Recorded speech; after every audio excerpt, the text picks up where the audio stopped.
análisis de la sociedad, que es una teoría de la dominación social o de una especie de objeto externo, ahí fuera, y por otro, un análisis de cómo podríamos cambiarlo, o una propuesta, sino que la teoría de la sociedad y la teoría de la revolución son una y la misma. Recordemos que lo de que la crítica ya continúa la propuesta, ¿no? Que no son dos cosas separadas, aunque la propuesta puede detallarse más y debe detallarse más a la hora de entrar en la política, o sea, aunque haga falta una mediación estratégica, por así decirlo. Esto tiene consecuencias de calado porque implica pensar conjuntamente la política revolucionaria y el desarrollo social, estudiar ambos como parte del mismo proceso. Y ello requiere mostrar que las formas sociales capitalistas, el objeto de análisis del capital, contienen en sí mismas la posibilidad de su superación. Entonces, una forma de explicar de qué va el capital, es decir, que contiene una exposición de cómo y por qué el capitalismo apunta hacia su propia abolición, o cómo y por qué y de qué manera. Pues, lo que quiere decir, o el fundamento de esto, es que para Marx la determinación de la revolución, o sea, lo que hace la revolución posible, debe ser social e histórica, estar inscrita en las tendencias y contradicciones del presente y no ser filosófica o antropológica. O sea, las potencias revolucionarias no vienen de conceptos metafísicos como la contingencia, el acontecimiento, lo que se quiera, y tampoco de una esencia humana, de que seamos supuestamente cooperativos, a lo Kropotkin, libres o lo que se quiera por naturaleza. Eso a Marx se la pela. Y esto es lo que significa que el comunismo sea un movimiento real, ¿no? Y no un acto de voluntad abstracta, no el deseo abstracto de construir una sociedad mejor o imponer sobre la realidad un ideal del gusto del teórico, el mundo en que me gustaría vivir, ¿no? Entonces, porque para Marx, como para todo materialista, lo que puede ser es una función de lo que es, no de lo que nos gustaría que fuera. Y ahora bien, esto es importante, pero también si entendemos que lo que es tampoco es lo mismo que reconocemos actualmente, algo que sí hemos de recordar hoy en día, ¿no? En un contexto de crisis, porque la misma posibilidad de reconocerlo es fruto de un trabajo activo de organización. Entonces, por poner un ejemplo sencillo, lo que interesa a Marx no es lanzar una serie de consignas vacías pidiendo la desaparición de cosas que no nos gustan o nos hacen sufrir, aunque esto no sea irrelevante, sino, o sea, no vale con limitarse a decir abolición del trabajo asalariado, sino preguntarse cómo y por qué puede abolirse el trabajo asalariado, qué agente político puede encarnar esa demanda y de hecho la lleva consigo. Entonces, saber qué es el capital y saber cómo superarlo son, por así decirlo, dos partes de un mismo proceso dinámico. Entonces, para entender el proyecto político de Marx como un todo, tenemos que pasar ahora a analizar brevemente el capital. Y el primer capítulo de Capital responde a la pregunta, pues supongo que ya tenéis esto bastante machacado en los últimos días, pero bueno, esta cosa de los marxistas siempre hay que volver sobre lo mismo, ¿no? Pero bueno, el primer capítulo de Capital responde a la pregunta sobre la unidad del trabajo social bajo el modo de producción capitalista. Entonces, el trabajo bajo el capitalismo es privado e independiente.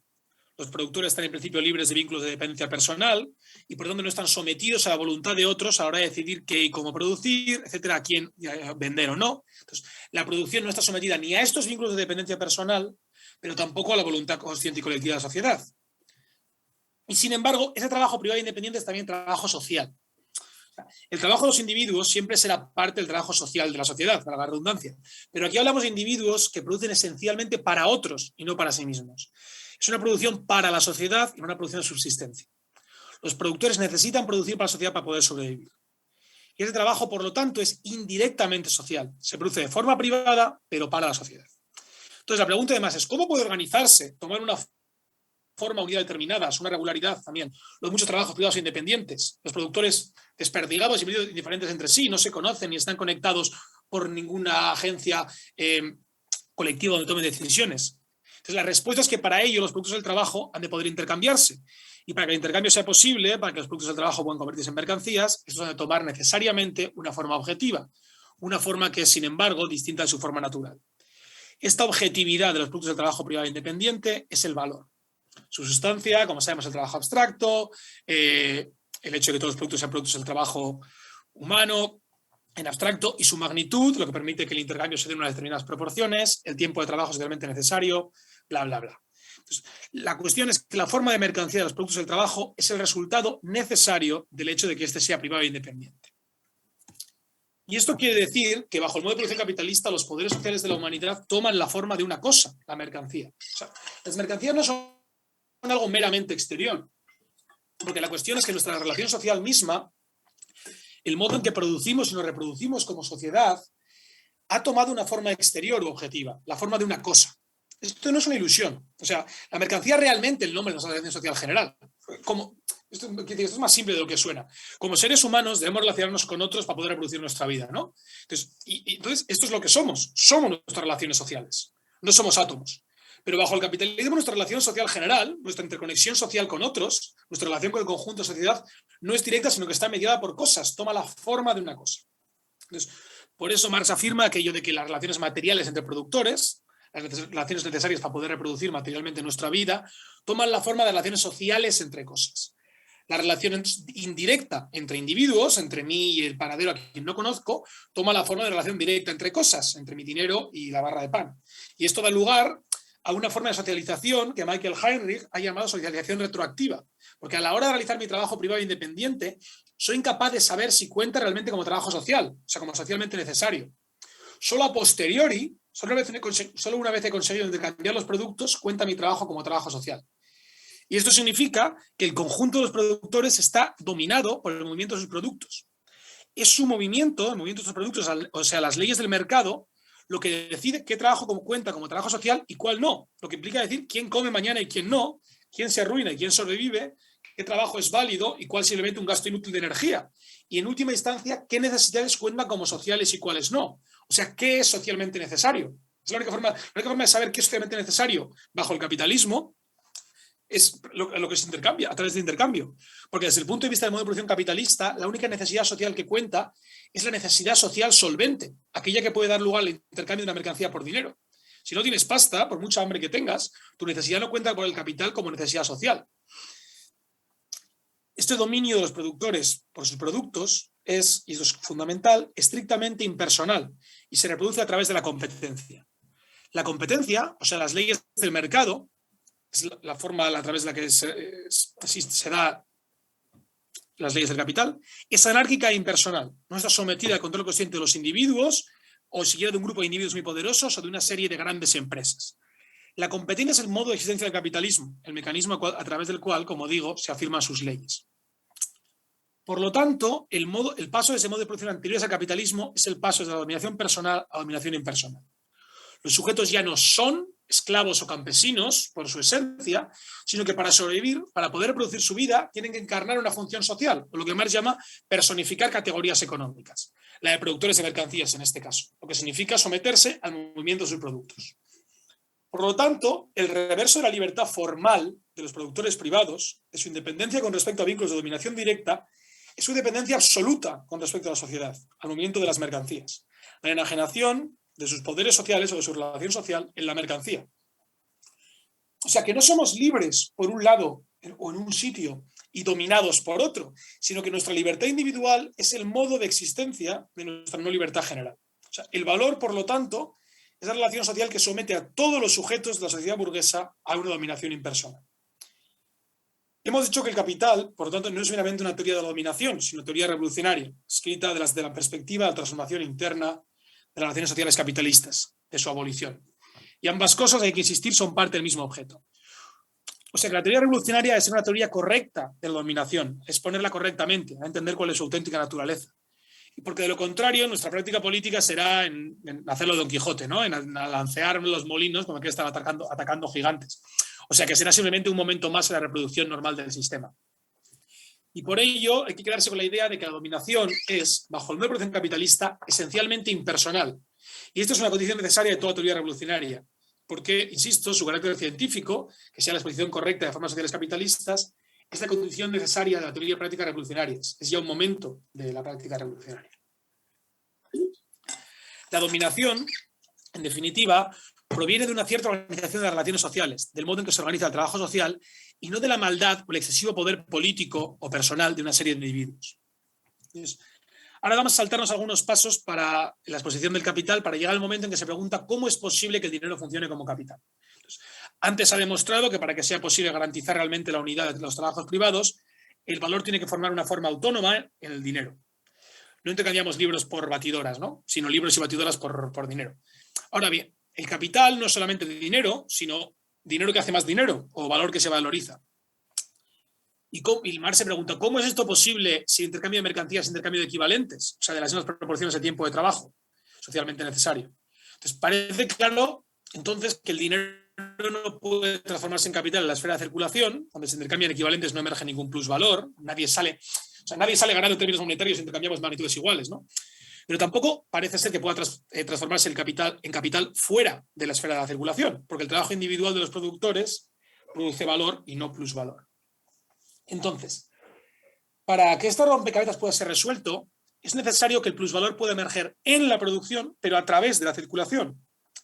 O sea, que exista una mercancía cuyo consumo en la producción pueda producir valor y por lo tanto producir valor por encima de su propio valor, o sea, del tiempo de trabajo realmente necesario para su reproducción como mercancía, a producir plusvalor, en definitiva.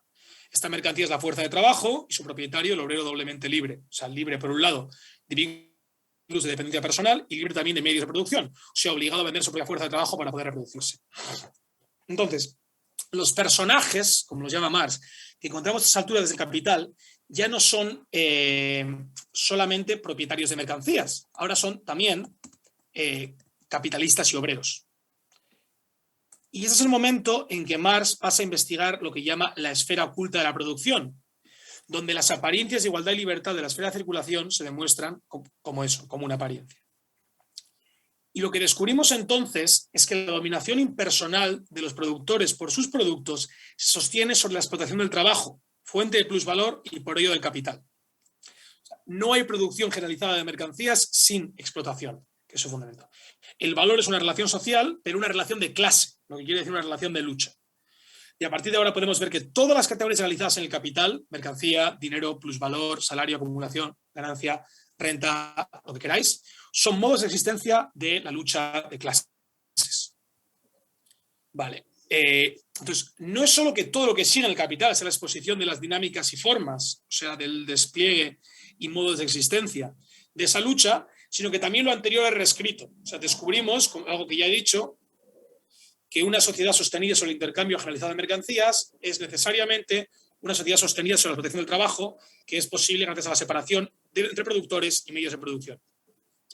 Esta separación no es solo la precondición histórica del modo de producción capitalista, sino también su resultado. O sea, la producción capitalista como producción de mercancías para la producción de plusvalor es también la reproducción de la relación social capitalista. O sea, al final del proceso, por decirlo muy simplemente, la clase capitalista se ha apropiado de un plusvalor que le permite relanzar la acumulación, o sea, volver a comprar medios de trabajo, fuerza de trabajo, etcétera, y la clase trabajadora, que solo ha recibido un salario, esto es lo necesario para volver a reproducirse como mercancía o fuerza de trabajo, debe volver a vender esta en el mercado. Ahora bien, que la dominación se sostenga sobre la explotación no significa que deje de ser impersonal y que la competencia sea abolida. Y eso tiene dos consecuencias importantes. Si la burguesía explota a los trabajadores, no es porque sean malvados y poderosos, simplemente. Independientemente de los atributos morales del capitalista en concreto, la explotación es un imperativo social que se le impone, en palabras de Marx, como una ley extraña y coercitiva. O sea, la producción capitalista es esencialmente producción de plusvalor y los capitalistas meros agentes del capital. Están obligados a conseguir un beneficio. En otras palabras, el poder directo de los capitalistas a los centros de trabajo no es directo como el del señor feudal. Es directo porque se deriva de leyes impersonales. Y la segunda consecuencia de esto es que la explotación no viene de una violación de las leyes del intercambio, sino de su estricta aplicación. O sea, la negación de estas, o sea, la no equivalencia, la estación de plusvalor es interna. Es la dialéctica interna al intercambio, no una cosa, no es su violación. O sea, el capitalista no viola a los trabajadores, no roba a los trabajadores, no les extrae los frutos legítimos de su trabajo, porque los productos de su trabajo, los productos del trabajo del trabajador, le pertenecen desde el momento en que ha comprado esa mercancía, que es la fuerza de trabajo, junto con materias primas y medios de producción, para dar comienzo al proceso productivo. Si la explotación puede darse a través de la relación salarial, es porque el salario no es el valor del trabajo, o sea, el valor del producido por el obrero, sino el valor de la fuerza de trabajo, el tiempo de trabajo realmente necesario para la reproducción de esta. Y por eso todo aquel que pretenda criticar el capitalismo pidiendo un intercambio justo, a lo Proudhon, o una competencia auténtica, o un intercambio de mercancías sin dinero también, está reproduciendo la propia ideología capitalista. La explotación es interna al intercambio de mercancías por dinero, esto es la competencia, no su distorsión. Y por ello la sociedad comunista presupone, como iremos viendo, la abolición de la competencia y con ella del dinero y del intercambio. Y por ello, por supuesto, algo que es importante tener en mente es que la idea de un socialismo de mercado es una contradicción en los términos. Al preservarse la competencia mercantil, se preservaría la dominación de los productores a manos de los productos y con ella la necesidad de producir plusvalor, lo que implicaría la necesidad de explotar el trabajo y todo lo que ello implica.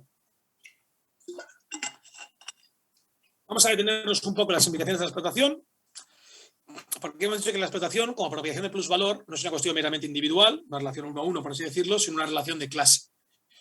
Y hay básicamente, como sabéis, dos tipos de plusvalor o dos formas de traer plusvalor. La primera es el plusvalor absoluto, que se trae a través del alargamiento de la jornada de trabajo. Pero el plusvalor absoluto encuentra sus límites en los límites físicos del obrero, de otras cosas. El excesivo alargamiento de la jornada de trabajo no solo atrofia la fuerza de trabajo, sino que además genera su resistencia. Existe, sin embargo, un segundo tipo, que es el plusvalor relativo, que se deriva de la posibilidad de que el aumento de la productividad permita, entre otras cosas, reducir el valor de la fuerza de trabajo al reducir el valor de las mercancías que el obrero necesita para reproducirse. Y esto es posible no como fruto de un plan consciente por parte de la clase capitalista. Insistimos, la clase capitalista tampoco está organizada como un grupo político homogéneo que va a controlar la producción, sino que está internamente dividida por la competencia. Esto es posible precisamente porque la competencia entre capitalistas les impone la necesidad de revolucionar constantemente el proceso productivo para poder producir más y más barato y ocupar así mayor parte del mercado. Entonces, el resultado de la revolución constante del proceso productivo es que el obrero tiende a convertirse cada vez más en un apéndice de la máquina, que tiene cada vez menos control sobre su proceso de trabajo individual. La clase obrera, sin embargo, no es un mero objeto pasivo de este proceso, sino que se resiste al control de su tiempo, su actividad y su vida, en última instancia, por parte del capital. La primera mención de la lucha de clase en el capital se da precisamente en el capítulo sobre la jornada de trabajo, en el que se explica la lucha del proletariado por la reducción de esta, ¿no? Por imponer, en el caso inglés al que más se refiere, la jornada de 10 horas. Y esta lucha, insiste Marx, es una lucha entre dos tipos de propietarios diferentes. Los propietarios de los medios de producción, empujados a tratar de exprimir al máximo lo que han comprado, y los propietarios de la fuerza de trabajo, que al ser la fuerza de trabajo una mercancía peculiar que no puede separarse de nuestro cuerpo y nuestro gasto de energía, este productor tiene que reivindicar sus derechos como vendedor, vendiendo en sus mejores condiciones posibles. Y nos dice Marx, entre derechos iguales, la fuerza decide. ¿Pero de dónde nace la fuerza del proletariado? Porque ya sabemos, la fuerza de la burguesía nace en primera instancia de su propiedad sobre los medios de producción y las particulares relaciones sociales capitalistas. ¿Pero de dónde puede nacer la fuerza del proletariado? Y aquí es donde empezamos a encontrarnos con las cuestiones que nos van a ocupar el resto de la charla.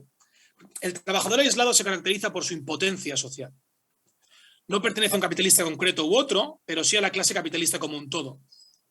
La clase trabajadora está formada por productores privados e independientes de una mercancía concreta, la fuerza de trabajo. O sea, su existencia solo cuenta como existencia social, bajo el capitalismo, en la medida en que personifiquen el tiempo de trabajo disponible para el capital, independientemente de que éste lo use o no. En otras palabras, su separación con respecto a los medios de producción los hace absolutamente dependientes del capital para su supervivencia. Entonces, lo que caracteriza, por lo tanto, la vida proletaria es la radical separación entre su vida misma y las capacidades para reproducir autónomamente. Por ello depende del capital para poder reproducirse. Tiene que producir capital para poder reproducirse a sí mismo. Así, y esto es muy importante, bueno, dejamos lo de depende del capital. Pues esto es muy importante. El proletariado incluye no solo a aquellos que tienen éxito a la hora de vender esa mercancía, esto es a quienes consiguen entrar en la relación salarial, sino también a quienes no lo consiguen, o sea, los parados, que forman el ejército de reserva del capital, y también a quienes participan de las necesidades de la reproducción de esa mercancía especial, aunque su trabajo no tenga que ser intercambiado en el mercado al no ser privado e independiente, ¿no? Esto es el ámbito de la reproducción, históricamente legado a las mujeres. Por otro lado, el capital, en líneas muy generales, destruye los vínculos tradicionales que ataban a los individuos a sus comunidades y crea, por tanto, la clase trabajadora, uniendo a los trabajadores en centros de trabajo, en las ciudades, etcétera, y conectándolos globalmente a través de la mediación del mercado mundial. Entonces, hemos dicho que la impotencia del trabajador es una realidad social objetiva. No depende de las ideas que el trabajador tenga sobre sí mismo, de sus fantasías de omnipotencia o de lo que se crea. Pues si no la percibía ya, desde el momento que se obliga a vender su fuerza de trabajo para poder sobrevivir y a levantarse cada mañana para poder sobrevivir y trabajar para otros, el trabajador descubrirá su impotencia en cuanto intente, por ejemplo, negarse a que le bajen el salario o que le aumenten la jornada de trabajo. Pues, dado que su impotencia es la incapacidad de tener un mínimo control sobre la propia vida, la capacidad de reproducirla, los trabajadores tienen un interés objetivo en reducir esta impotencia. Y la única forma de hacerlo, de aumentar su poder social, es asociarse con otros. La asociación, en su versión más germinal, se deriva de esta necesidad mutua y del mutuo reconocimiento de esta. Es la negación de la competencia, por lo tanto. Entonces, como hay de los escritos de la Primera Internacional, el único poder social de la clase obrera es su número, y este poder se ve bloqueado por su desunión derivada, insisten, de la competencia entre sí, de competencia, entre otras cosas, como diferentes portadores de mercancías. Entonces, esta necesidad mutua es lo que determina el carácter de clase de la asociación. Unidad de intereses por estar sometidos a las mismas leyes. Entonces, A lo que Marx llama asociación, por lo tanto, no es a cualquier forma de unión entre individuos, sino la autoorganización del proletariado. O sea, no es simplemente la idea de que la unión hace la fuerza, aunque esta sea en cierto sentido cierta, sino insistir en qué tipo de unión puede representar una fuerza contra el capital y convertirse, por lo tanto, en la forma política de la emancipación universal. Ahora bien, toda forma de asociación puede reproducir relaciones de dominación en un momento, en su inicio. O sea, que los trabajadores se unan no da lugar inmediatamente a una comunidad de amor y armonía, en absoluto. O sea, por ejemplo, la opresión de raza y género, por ejemplo, son dos mediaciones sociales internas a la relación de clase, o sea, modo de existencia de la competencia, que dividen internamente la clase trabajadora. O sea, toda forma de dominación lo hace, de hecho. Sin embargo, la cuestión para Marx es que esta división interna no solo no es necesaria en una organización construida en términos de clase, sino que es objetivamente nociva. Y ambos puntos son fundamentales. O sea, la pregunta a la que Marx responde aquí es ¿qué forma de asociación o qué forma de organización puede ser la negación determinada de la competencia y por ello la forma política de la emancipación general de la sociedad? La cuestión, la asociación en términos interclasistas simplemente no puede hacer eso. ¿Y por qué? Porque la asociación en términos interclasistas encuentra un límite absoluto a su despliegue en las diferentes categorías económicas que personifican sus miembros. La asociación comunista debe desplegarse infinitamente, como ya veremos. La asociación interclasista no puede hacerlo. O sea, la asociación interclasista puede, por lo tanto, combatir diferentes formas de opresión y dominación, pero es impotente a la dominación impersonal del capital. Imaginemos, por ejemplo, una asociación construida en términos puramente nacionales. Y esto puede dar lugar a cambios loables, por supuesto. Pero ¿qué pasa, por poner un ejemplo de una escala muy mínima, cuando uno de los miembros del grupo es el jefe de una empresa en la que se han metido otros miembros y llega una crisis? ¿Qué pasa cuando algunos miembros del grupo deciden que la dominación que sufre no se deriva única o esencialmente, desde luego, de la nación a la que pertenecen? O pasa a pensar que puede venir de la existencia de las naciones mismas. Pues en este caso, la competencia hace su aparición como negación de la asociación.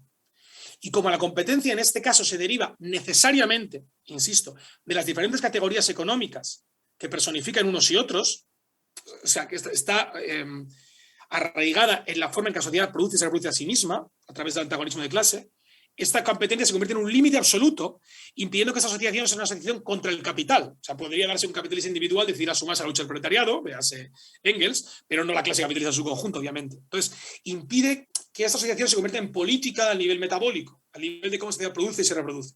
Entonces, todas las estrategias de unidad popular se chocan inevitablemente contra este escollo, que es el límite infranqueable de toda política interclasista.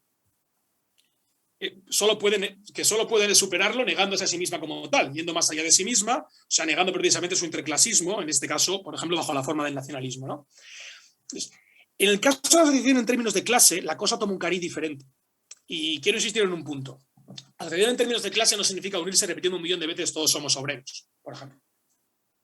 Y no significa tampoco solamente unidad de los asalariados, porque va más allá del conjunto de asalariados, sino que es toda forma de asociación que no cuente con esos límites absolutos de los que hemos hablado. No excluye a nadie en virtud de sus atributos naturales o individuales, sino solo en virtud de su función social, de lo que ciertos individuos hacen. Personificar el capital, por ejemplo, o asegurar el cumplimiento de sus leyes a través de la represión del proletariado, etcétera, o ejercer violencia dentro de la asociación impidiendo su despliegue. Pero no los excluye porque sean mujeres, o sean racializadas, homosexuales, etcétera. Obreros de otras naciones, lo que se quiera. Y por eso la clase lucha lo que puede llamarse la comunidad real, la comunidad sin límites absolutos, en ese sentido. O sea, y esto, o sea, el machismo, el racismo, la homofobia y otros muchos males no desaparecen directamente, por supuesto. Se convierten, eso sí, en barreras internas al despliegue de la asociación, por ser formas de competencia. Y esas barreras pueden ser terribles y el capital las utilizará con gusto para dividir al proletariado, lanzando a unos explotados contra otros. O sea, Engels y a Marx, por ejemplo, el racismo contra los trabajadores irlandeses por parte del proletariado inglés les ponía una mala hostia increíble. O sea, no solo porque fuera abyecto en sí mismo, sino porque su eyección era una forma del poder del capital, una barrera para la emancipación. O sea, sin embargo, eso es lo importante, bueno, sin embargo, o por ello, la asociación en términos de clase tiene, por un lado, un interés objetivo en la superación de esas barreras, en la superación de la dominación interna, al tratarse precisamente de barreras a su poder, formas de su impotencia. Y segundo, la asociación se convierte en el ámbito en que esas cuestiones pueden resolverse colectivamente, al crear un espacio democrático de autoorganización, un espacio de libertad real, no puramente formal, y esto es importante, un espacio que dota a los individuos de auténtico poder social. Y por eso Marx insiste en que los comunistas, cito, deben convencer al mundo entero de que sus esfuerzos, lejos de ser estrechos y egoístas, van orientados hacia la emancipación de los millones de oprimidos. O, ahora cito Simon Clark, Marx no argumentó que la prioridad de la conciencia de clase y la organización de clase estuviera basada en la prioridad de los intereses materiales sobre los espirituales, sino que la única base social sobre la que la humanidad podría realizar sus aspiraciones, tanto materiales como espirituales, era aquella constituida por la socialización del trabajo y la organización colectiva de la clase trabajadora, porque se trataba del único modo en que la humanidad podría ir más allá de las formas alienadas e ilusorias de comunidad religiosa o política, o sea, el Estado. Bien. Entonces, vamos a recapitular para explicar esto algo mejor. La clase trabajadora es la contradicción interna del capital, que necesita de esta para poder existir. Lo que hace específico a la sección en términos de clase es que se sitúa desde el principio en el núcleo de las relaciones sociales capitalistas, al nivel metabólico. Esto es lo que en algunos casos se llama perspectiva de totalidad, que no debería significar más que esto. Se sitúa, por lo tanto, en el nivel del dominio del metabolismo social por parte del capital, y por ello debe apuntar también hacia el ámbito de lo que es necesario para el modo de producción capitalista, la producción de plusvalor, que es, como hemos visto, fundamento de la dominación impersonal de toda la sociedad por parte del movimiento del capital. Esto, insisto, es lo que hemos llamado política metabólica, aquella que se sitúa al nivel del modo en que la sociedad produce y se reproduce. Entonces, la dominación impersonal se deriva en última instancia de la enajenación de nuestros poderes sociales en la mercancía. Y por lo tanto, solo la apropiación colectiva de esos poderes sociales, de nuestros poderes productivos, que es la capacidad de decidir qué y cómo producir y reproducirnos, o sea, solo la apropiación de estos poderes, como digo, por parte de la sociedad puede acabar con la dominación. Entonces, ahora voy a poner un caso muy burdo y esquemático del despliegue de la asociación. Es importante insistir en que esto no es una descripción realista o rigurosa de cómo podría darse el proceso, son un esquema simplista que nos permite entender cosas. Hay que insistir también, sobre todo, en que nada de lo que se sigue es un proceso meramente mecánico o automático, sino que está mediado por profundos conflictos políticos ante lo que los comunistas encontrarán inevitablemente. Pero vamos con el ejemplo porque es útil para entender cómo y por qué la emancipación del proletariado debe ser para Marx obra del proletariado mismo.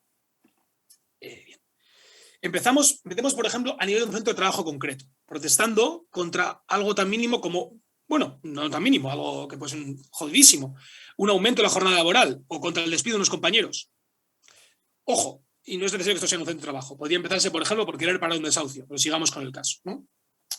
Imaginemos que los trabajadores tienen éxito y consiguen imponerse. Se han unido para ello y consiguen imponerse y evitar los despidos o el alargamiento de la jornada laboral.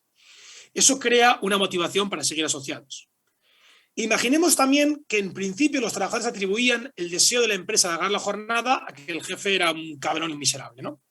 Ahora bien, en unos meses se cambia de jefe y el nuevo, que es infinitamente más agradable, lo que fuera, acaba por implementar unas medidas aún más duras. Los trabajadores van a la huelga, pero no ceden. Y en este punto los trabajadores descubren dos cosas: que el problema no reside en el jefe en sí y que a pesar de estar unidos siguen siendo impotentes. Este descubrimiento es teórico y práctico al mismo tiempo. Demuestra la capacidad de penetrar las apariencias, o sea, de ir más allá de estas, de la apariencia que todo se deriva del poder personal del jefe. Y este es precisamente el papel, a un nivel muy germinal, de la teoría revolucionaria. La teoría revolucionaria debe saberse a sí misma como un momento de la praxis social e iluminar relaciones sociales sin dejarse cegar por sus apariencias inmediatas. Y sin esto, sin teoría revolucionaria, no hay nada que hacer. Esto, y desde luego, Lenin tenía razón. Pero sigamos con nuestra historia muy mínima. O sea, se impone, por lo tanto, a estos individuos la necesidad de asociarse con otros más allá de los confines de la empresa, con otros sujetos de una situación similar, inmersos en procesos similares. Esto es el mutuo reconocimiento, ¿no? La asociación es ahora, por ejemplo, comienza a incluir a otras luchas de clases contra el control de su vida por parte del capital y a otros trabajadores del mismo sector y otros sectores. Y pronto descubre de nuevo en la lucha política su impotencia. Pronto nace el impulso interno a la asociación, derivado de su impotencia, a ir más allá. Y con ello también el enemigo va perfilándose, a la vez que la asociación va fortaleciéndose en la lucha, ¿no? Ya no es solamente el jefe, ni tampoco la patronal del sector o los bancos, ni más tarde tampoco solamente la patronal como tal, sino el Estado como fuerza organizada de la sociedad o representante político del capital. El aumento del poder de la asociación, por lo tanto, es a su vez, inseparablemente, la expansión de la conciencia revolucionaria, el conocer las propias relaciones sociales y saber cómo transformarlas, ¿no? Por poner un ejemplo, el desafío al poder del Estado hace que éste tenga que quitarse su máscara de neutralidad, apareciendo como lo que es, una forma de poder de clase. Entonces, la conciencia revolucionaria, esto es importante, no puede desligarse de la capacidad de transformar relaciones sociales, de la práctica colectiva. O sea, no se conoce plenamente algo hasta que se sabe cómo transformarlo. En este proceso, el proletariado se convierte en lo que Marx y Engels llamaban partido, la forma política del movimiento real de la clase en lucha. El proceso de despliegue de la asociación se convierte, como digo, en el despliegue de la conciencia revolucionaria. El incremento del poder de clase contra el capital va incrementando el poder de controlar las propias relaciones sociales. Se van creando espacios de contrapoder que restan al capital control sobre la vida social, a la vez que se hace más claro qué es lo que todavía impide que podamos controlarla plenamente.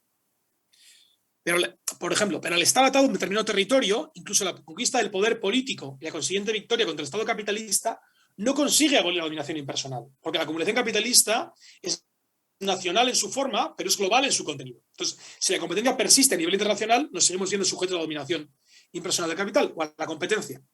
Entonces, la asociación se ve entonces empujada a trascender sus barreras nacionales, a convertirse en una internacional. O sea, esto, insisto, no son procesos automáticos, que serían solamente uno después de otro, es una forma de hacer inteligible esta necesidad, ¿no? O sea, y por eso dicen los textos de la primera internacional, el poder social de la clase trabajadora viene de su unidad, pero de una unidad sostenida sobre sus esfuerzos combinados y guiada por el conocimiento. Y sigo con esta cita, que de año 1866, la experiencia pasada nos ha demostrado que la indiferencia ante los datos de fraternidad que deberían existir entre los trabajadores de diferentes países e incitarlos a la lucha común por la emancipación será castigada por el fracaso de sus esfuerzos incoherentes. Bien. Este esquema, como he dicho, es muy burdo y se deja muchas cosas fuera y elude, evidentemente, millones de cosas que pueden salir mal, el poder de los enemigos de clase, etc. Pero lo importante es que nos permite captar, aunque sea de forma muy mecanicista, la idea del movimiento real. O sea, los trabajadores se comienzan a asociarse porque compartan una idea de un modelo ideal de sociedad. Y tampoco porque sean absolutamente idénticos entre sí, ni porque hayan decidido que sus diferencias internas son irrelevantes, o porque hayan sido convencidos por un ideólogo o un puto gurú, lo que fuera. Sino que es el propio movimiento del capital el que les da los motivos para asociarse. Y la propia naturaleza del capital la que determina las condiciones que una asociación exitosa ha de cumplir. Y por eso este modelo es del todo menos idealista, precisamente porque no requiere que los individuos asociados sean ángeles comprometidos el minuto uno con la emancipación universal, y porque entiende que la organización política en unidad con el desarrollo social. O sea, los individuos pueden empezar por querer comer, por querer tener pasos por el trabajo, o que no les desaucien, o tener espacios para que jueguen sus niños sin tener que pagar por ello, o no tener que currar 10 horas al día, o lo que se quiera. Ahora bien, la emancipación universal se convierte tanto en el medio como en el fin de la asociación, porque todo lo contrario es simplemente un fracaso político, un límite interno a su poder, una forma de su impotencia. O sea, es cierto, por ejemplo, que los trabajadores, obviamente, pueden aumentar su bienestar material a costa de otros, por medio de la competencia, pero solo pueden superar el capital y con él la explotación y todas sus consecuencias, negando la competencia. Y la labor de la teoría revolucionaria es precisamente iluminar esta necesidad. O sea, volviendo a lo anterior, la cuestión es que mientras que la competencia, o sea, el dominio del capital siga en pie, toda conquista de los trabajadores, tanto como todo beneficio que unos trabajadores consigan a costa de otros o que consigan arrancarle al capital, bueno, esa conquista será frágil y precaria. O sea, por poner un ejemplo, unos esquiroles que decidan beneficiarse de ciertas mejoras laborales a costa de sus compañeros en huelga estarán desamparados cuando les toque a ellos el turno de ser despedidos, que se les baje el salario o de que se les quiera. Hay muchos estudios empíricos de esto, ¿no? De cómo guiados por sus intereses inmediatos, ciertos trabajadores pueden seguir esos intereses, digamos, egoístas o fomentar la competencia, pero que en última instancia desarma el poder de la clase trabajadora, ¿no? Especialmente en Estados Unidos hay buenos estudios de esto. Pero bueno. Y también la conversión de los sindicatos en grupos de interés de ciertas capas de clase trabajadora en busca de meras mejoras materiales para sus miembros, también esto es la negación de la asociación. Y no hace sino mantener a los trabajadores confinados bajo el poder del Estado y la relación salarial. O sea, es otra forma de su impotencia.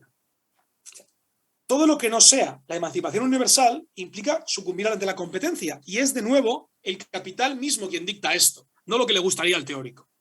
Por esto es un argumento materialista. O sea, la cuestión no depende solamente de qué fenómenos sociales le parecen al teórico especialmente abyectos, porque las sociedades humanas han podido convivir durante milenios con realidades abyectas, por puta desgracia, pero es así. La esclavitud, por ejemplo. Y eso no ha llevado a su abolición hasta que el propio desarrollo histórico ha creado los motivos y los medios para ello. O sea, esto de nuevo no es creer que la sociedad comunista se instaurará inmediatamente la armonía absoluta o que no habrá conflictos, Significa que para que la emancipación sea universal, entendida como superación del capital, sea posible, las principales barreras internas a la emancipación, las formas de competencia en el seno de la clase trabajadora, por ejemplo, la emancipación de la mujer, la presión de la mujer, la presión racial, tienen que ser abolidas también en el curso de la lucha. Y que la Asociación de Productores Libres, esto de la sociedad comunista, es la forma política en que los conflictos entre humanos pueden resolverse democráticamente sin enquistarse en relaciones sistémicas de dominación. Bien, es importante en este punto insistir, me he quedado sin agua, cago en Dios, en que la necesidad de este proceso viene dictada por la naturaleza misma del capital. O sea, es interna al capital, por así decirlo, o inmanente, que suena mejor. Necesidad aquí no implica fatalismo, no implica que este proceso se vaya a dar automático o mecánicamente, al contrario, nos ha jodido. O sea, pero significa, sin embargo, que la superación del capital pasa necesariamente por aquí, por estos mimbres mínimos, y que el despliegue mismo del capital crea la potencia colectiva o la posibilidad material que podría actualizar esa transformación si se dan este despliegue al que me referí. Sin embargo, aún nos faltan algunas de las determinaciones, o en este más simplista, características del proletariado como clase revolucionaria, relacionadas con esto último. Pensar el proletariado como clase revolucionaria requiere entender la unidad de lo objetivo y lo subjetivo, o la unidad de motivos subjetivos y medios objetivos. Y unidad, es importante, no es una cosa por un lado y luego la otra. Pues, la emancipación no requiere, por ejemplo, que digamos, ya somos libres. Hostia, nos hemos, como estilo, una especie de catarsis, ¿no? Sino entiende que la libertad pasa por la no libertad, por reconocer nuestra no libertad, ¿no? Por reconocer que nuestros poderes sociales están realmente alienados en la mercancía y ver en consecuencia cómo la producción de mercancías contiene internamente la posibilidad de su superación bajo la forma de asociación de productores libres. O sea, la socialización del trabajo privado, la característica central del capitalismo, permite su despliegue, su superación por un modo de producción en que el trabajo pase a ser directamente social, colectivamente regulado por la comunidad. O sea, por eso no es un mundo radicalmente diferente, absolutamente inconmensurable, que sería incapaz de imaginar, sino porque consiste en hacer explícito, el tránsito hacia el comunismo, la superación capital, consiste en hacer explícita, y por ello someter a control colectivo y consciente, la interdependencia común, que bajo el capitalismo es solo implícita o indirecta, y por eso debe estar mediada por cosas, ¿no? Por la mercancía, y se nos enfrenta como un poder ciego y extraño. Es, por decirlo con otras palabras, el reconocimiento mutuo y consciente, o sea, el comunismo, de nuestra interdependencia como seres sociales, que se convierte así en la condición para el libre desarrollo de cada uno. Bien. En su despliegue histórico, o en el despliegue histórico de la acumulación capitalista, la contradicción entre producción socializada y apropiación privada por parte de la clase capitalista se va haciendo cada vez más aguda. Y esto es importante para entender la unidad de motivos y medios para la revolución, como la unidad concreta, insisto, de lo objetivo y lo subjetivo. Por un lado, la tendencia de la acumulación capitalista, que es un proceso intrínsecamente vinculado con las crisis, la crisis es su misma esencia, impulsado por las crisis, dificulta crecientemente la satisfacción de las necesidades de los trabajadores. Por otro, la clase capitalista es crecientemente superflua ante el desarrollo de lo que los seguidores de Íñigo Carrera o los Hickers llaman la subjetividad productiva de la clase obrera, ¿no? El proletariado como un todo, y que no los proletarios individuales, esto es importante, de hecho muchos de ellos son expulsados del proceso productivo, pero el proletariado como un todo va ganando cada vez mayor control sobre el proceso productivo. Esto implica, por ejemplo, el aumento del conocimiento científico del proletariado, ¿no? Todos sabemos los problemas ante que se encontró el socialismo en Rusia ante el escaso desarrollo del conocimiento de los poderes científicos del proletariado. El papel del capital, por lo tanto, se convierte crecientemente en lo que Rob Lucas, un nota del colectivo EndNotes, ha llamado infantilizar al proletariado, bloquear su autonomía, impedirle controlar por sí mismo el proceso productivo. El capital fragmenta constantemente esa capacidad colectiva que su mismo despliegue crea. Y al impedirnos gobernar colectivamente nuestras vidas, el capital nos infantiliza. Entender esto no como una esencia de lo que es ser un niño, sino lo que implica infantilizar, que es simplemente restar autonomía a alguien.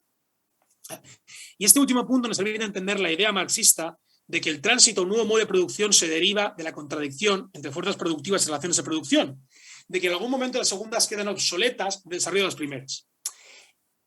Esta es una de las ideas más manipuladas de la historia del marxismo, manipuladas tanto por presuntos marxistas como por furibundos antimarxistas. Y es curioso en ese sentido que a menudo los supuestos defensores de Marx, sus enemigos más feroces, están de acuerdo en qué es lo que dice Marx, solo que a unos les parece bien y a otros mal, ¿no? Pero en su versión marxista vulgar, que es la de un Marx leído desde las lentes de la ideología burguesa, se concibe que las fuerzas productivas son simplemente entidades técnicas abstractas, exteriores a nosotros, una tendencia interna a desarrollarse, ¿no? Por una suerte de leyes de la historia. Entonces, la producción se presenta como una base técnico-natural a la que se le superimpondrían unas determinadas relaciones sociales de distribución. O sea, diferentes formas de organización política en que la riqueza se reparte de una determinada manera entre diferentes clases sociales. Entonces, la cuestión sería entonces que llegado a un determinado momento, esa base técnico-natural se ha desarrollado tanto que deja obsoletas ciertas formas de distribución y que ahí vendría de forma más o menos automática la revolución. Esta broma de leyes de la historia reduce la dialéctica y la contradicción a una forma de dislocaciones o correspondencias que no tienen nada de dialéctica. Marx, por el contrario, que sí es un pensador dialéctico, no separa producción y distribución, sino que muestra cómo forman una unidad contradictoria, el carácter contradictorio de la producción capitalista. Y por ello insiste en que la principal fuerza productiva es el proletariado mismo. O sea, no hay leyes de la historia independientes de nuestra actividad. Esto es puro fetichismo. O sea, creer que las cosas, las máquinas, tienen poderes sociales por sí mismas. O sea, las fuerzas productivas no están ahí fuera moviéndose por su cuenta, somos nosotros. Y esta es una idea fundamental porque afirmar que la revolución es el resultado del desarrollo de fuerzas productivas es afirmar, por lo tanto, que la revolución es el resultado del desarrollo de la subjetividad productiva del proletariado, o sea, de su capacidad para someter la producción a un control colectivo y consciente, lo que requiere a su vez de su unidad política. Si por fuerzas productivas, por el contrario, entendemos solo cosas, como la maquinaria, nos perdemos el centro del argumento. Porque analizada con independencia de la acción política del proletariado y sus posibilidades, el desarrollo de la maquinaria no hace sino reforzar el poder del capital. Punto. Y eso lo vemos a diario. Por decirlo de otra forma, el desarrollo tecnológico solo se puede convertir en la base material de la sociedad comunista una vez ha sido apropiado y reformado por el proletariado.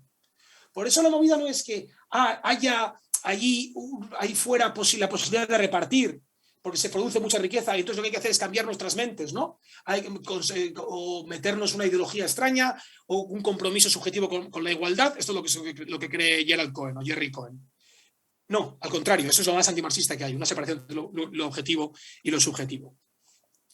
Y voy a insistir otra vez en la idea. El desarrollo tecnológico solo se puede convertir en la base material de la sociedad comunista una vez ha sido apropiado y reformado por el proletariado. Y digo lo de reformado porque algunas de estas fuerzas productivas son simplemente fuerzas de destrucción derivadas de las lógicas ciegas del capital y merecen pasar a la basurero de la historia. Solo así pueden estas subordinarse a una sociedad que, habiendo abolido el valor y su dominación impersonal, y con ellas las clases sociales, ya no mide la riqueza por el tiempo de trabajo socialmente necesario, sino por el tiempo libre disponible y el tiempo para el florecimiento humano. Una sociedad en la que el libre desarrollo de cada uno es la condición de la libertad de todos. Han dicho que antes ya habéis hablado de la cuestión del reino de la necesidad y el reino de la libertad. O sea, Marx los entiende de nuevo dialécticamente, como unidad en la diferencia.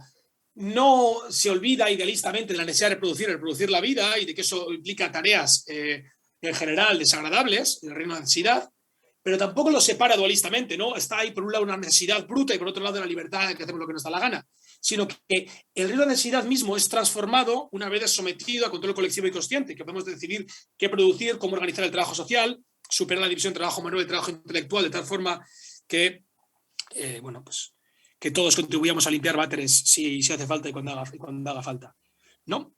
Bien. Entonces, bueno, ya está prácticamente, veo que voy bien de tiempo, me alegro porque no había ensayado. Me gustaría acabar con 3 puntos interrelacionados. El primero es insistir en que la teoría revolucionaria es la que analiza el mundo desde la perspectiva de su transformación, pero no externamente, no de acuerdo con los ideales del teórico, sino precisamente a través de la crítica práctica, que es el término de Marx, del joven Marx. Porque penetrar las apariencias implica desvelar las posibilidades materiales de superación contenidas dentro de las formas sociales capitalistas. Si es correcta, la teoría revolucionaria pasa a la praxis, se convierte en praxis, es un momento de la praxis. Todas estas formulaciones pueden acabar dando ilusiones de dualismo, pero hay que entenderla como un momento de la praxis. Por otro lado, para Marx, en un sentido, es importante entender, el capitalismo es necesario. No porque esté escrito en la naturaleza humana, porque sea un dictado divino o un estadio de un plan cósmico para el desarrollo de la humanidad en el camino hacia la luz o alguna chorrada así, sino porque las formas sociales capitalistas son la expresión necesaria de una cierta forma de organizar la sociedad, que es la nuestra. Entonces, Por ello, su superación solo puede ser interna o inmanente, actuar desde dentro, desde las posibilidades contenidas en esas mismas formas, porque esas formas son nuestro ser social, las formas de transformación social general. O sea, esas formas somos nosotros, no somos nada más allá de esas formas. Esto implica básicamente que no hay un afuera del modelo capitalista, un puro afuera. El capitalismo, por lo tanto, no puede superarse desertando de él, creando comunidades aisladas, supuestas islas fuera de la lógica del sistema, porque no se desde afuera y por motivos muy simples, el más obvio de los cuales es la naturaleza del Estado, sobre la que he dicho poco, aunque francamente Marx dice poco en El Capital, aunque puede extraerse mucho sobre el Estado del capital, y de hecho debe hacerse. El Estado no es una cosa, sino también una relación social, y es la fuerza organizada de la sociedad burguesa o la forma política de la sociedad capitalista. La acumulación capitalista es la base material del Estado capitalista, por eso, para la redundancia, que depende de ella el Estado para su misma existencia. Y por eso es imposible que el Estado capitalista introduzca el socialismo a golpe de decreto. Pedirle que destruya su base material es como pedirle a alguien que se saque de un pantano estirándose de los pelos, como hablarán de muchos. Esto demuestra también que todo intento de organizarse fuera del Estado, como relación social, no solo como aparato, ¿no? No solo como las instituciones particulares del parlamento o la policía, sino como relación social que en última instancia es la forma política de toda sociedad burguesa. O sea, todo intento de organizarse fuera del Estado en ese sentido, como relación social, de crear islas de las que hablábamos antes, se ha destruido brutalmente por el Estado mismo en cuanto empieza a ser una amenaza para o bien su poder o el de la propiedad privada sobre la que se sostiene. Mientras sea inocuo, le dejará existir. Cuando empieza a ser peligroso, a tomar por saco. Porque precisamente por no haberse asociado, estas comunidades aisladas serán impotentes ante el salvajismo del capital a través de la policía, el ejército o lo que se quiera. Y por eso también la revolución política, hay que insistir contra todo anarquismo, la transformación revolucionaria del Estado, que es a lo que más se refiere como dictadura del proletariado, es un momento absolutamente crucial de la revolución social, en el sentido más amplio de la transformación revolucionaria de las relaciones sociales. Eso, momento crucial de la revolución social como algo más amplio, importante. Porque hasta que el proletariado no pueda someter la producción a un control libre y consciente, convirtiendo el trabajo en trabajo directamente social, las formas sociales capitalistas seguirán existiendo y con ellas la dominación. La dominación está inscrita en ella. Mientras siga existiendo el dinero, el intercambio de mercancías, etcétera, seguirá existiendo la dominación. Y aunque se consiga, por ejemplo, acabar con la clase burguesa, con los burgueses individuales en ese momento, acabarán volviendo. Puede verse el caso soviético. El segundo punto con el que quería insistir es el papel de las reformas o la relación entre reforma y revolución. Porque aquí la perspectiva de Marx nos permite lanzar una crítica radical a la lógica reformista del mientras tanto, que contiene una separación radical entre medios y fines. O sea, la idea del mientras tanto es que ya que una revolución global es imposible, trabajemos en lo que se pueda hoy en día para mejorar la vida de la gente, ¿no? A esperas de que llegue mágicamente la oportunidad o básicamente desechando absolutamente la oportunidad, que es la verdad de todo esto. Lo que más nos permite es criticar esta idea sin por ello caer en la condena abstracta de toda reforma, entendiendo, por un lado, el agotamiento histórico del proyecto reformista como resultado de la crisis de la valorización. Esto no está exactamente en Marx, pero es el despliegue, es pensar, es hacer la crítica a la economía política, no solamente tomarla como una serie de cosas, no como una cosa del siglo XIX. Es hacer nosotros mismos la crítica, que es última bastante la tarea. O sea, entender por un lado de esto, el agotamiento este completo reformista, y por otro, entender que la cuestión no es rechazar abstractamente las reformas, sino evaluar cada una de ellas desde la perspectiva de la transformación de la sociedad. O sea, esta es la auténtica unidad de medios y fines. Nos obliga a preguntarnos, ¿ayuda esta reforma a la organización del proletariado? ¿Facilita su acción política de algún modo, al, por ejemplo, disminuir su sufrimiento, ¿no? Al abolir el trabajo infantil o las jornadas de 12 horas. ¿Refuerza o debilita el Estado? Otro punto fundamental, etc. Y el tercer punto, y con esto ya acabo, es cómo el rechazo de Marx a proveer recetas de cocina para el futuro se sigue directamente en su tesis política central. La emancipación del proletariado solo puede ser obra del proletariado mismo, no de una serie de gurúes o ideológicos que impongan su conciencia desde fuera, que les impongan unos ideales que hacer, un plan de reformas o lo que se quiera. O sea, una vez se entiende esto, dar planes detallados para el futuro, en ese sentido carece de sentido. Dar un esbozo detallado de cómo será la sociedad burguesa. Se convierte, de hecho, en una forma de dogmatismo. Entonces, cabe delimitarse, pueden delimitarse teóricamente las determinaciones necesarias del comunismo, ¿no? Abolición del capital, la familia y el Estado, asociación de productores libres en un sistema de cooperativas, control consciente del metabolismo con la naturaleza, ¿no? Y esto se puede a través del análisis crítico del capital. Pero las formas concretas del comunismo solo pueden ser producto de la autoorganización y la voluntad colectiva de los individuos asociados en su negación determinada de la dominación impersonal del capital y de toda dominación. Y esa es, por tanto, como comunistas, nuestra tarea. Muchas gracias.